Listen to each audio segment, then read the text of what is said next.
As I pass through my incarnations in every age and race, I make my proper prostrations to the gods of the marketplace.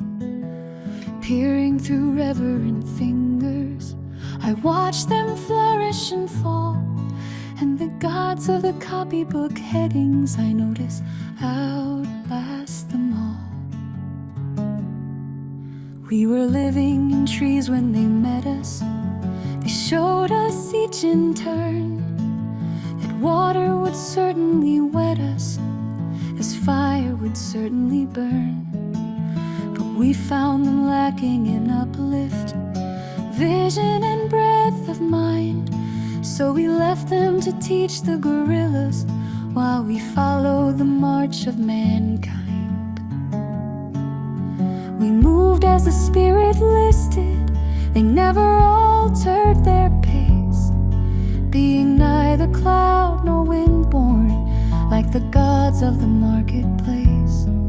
But they always caught up with our progress, and presently word came home that a tribe had been wiped off its ice field, or the lights had gone out in Rome. With the hopes that our world is built on, they were utterly out of touch. They denied that the moon was Stilton. They denied she was even Dutch. They denied that wishes were horses. They denied that a pig had wings. So we worshiped the gods of the market who promised these beautiful things. When the Cambrian measures were forming, they promised perpetual peace. They swore if we gave them our weapons, that the wars of the tribes would cease. But when we disarmed, they sold us and delivered us bound to our foe. And the gods of the copybook headings said, stick to the devil, you know. On the first Fenian sandstones, we were promised the fuller life, which started by loving our neighbor and ended by loving his wife, till our women had no more children and the men lost reason and breath. And the gods of the copybook headings said, the wages of sin is death.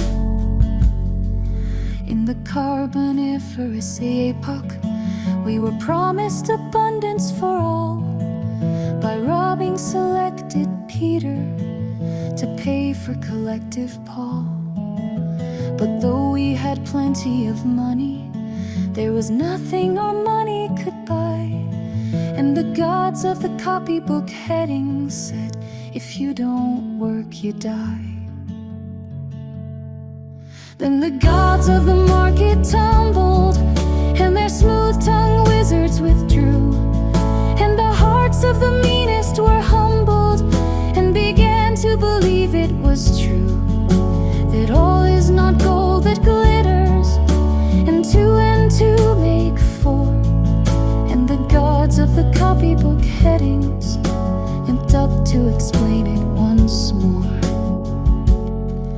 As it will be in the future, it was at the birth of man.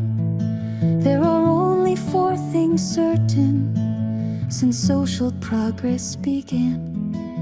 The dog returns to his vomit, and the sow returns to her mire, and the burnt fool's bandaged finger goes wobbling back to the fire. And that after this is accomplished, and the brave new world begins, when all men are paid for existing, and no man must pay for his sins. As surely as water will wet us, as surely as fire will burn, the gods of the copybook headings with terror and slaughter be turned.